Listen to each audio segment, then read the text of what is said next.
Now, I spoke to Titus Bramble, obviously, you may know, ex-Premier League player.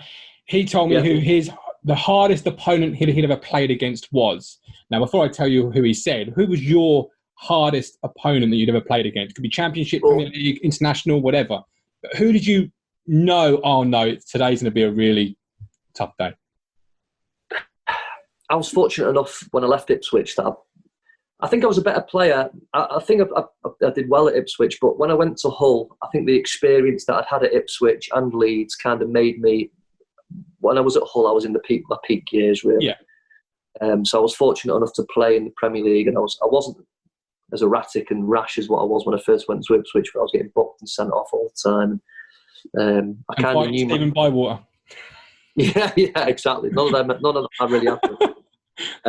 When I got a little bit older and I mellowed a little bit. So obviously I had a little period where I was in the Premier League and played against some fantastic players. Suraez was a great opponent. Deigo Costa, Ronaldo, Wayne Rooney.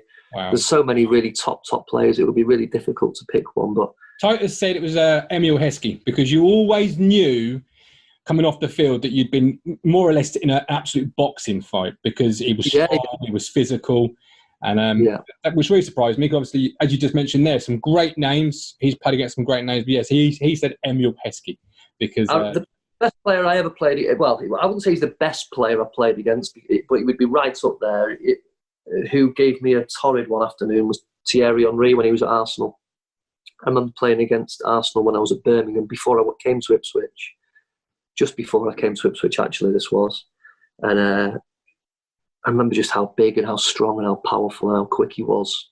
He was an exceptional player. And I'd probably say on that afternoon, it was probably him who gave me a lesson really into thinking, Jesus, I'm miles off it. That's how it made me feel.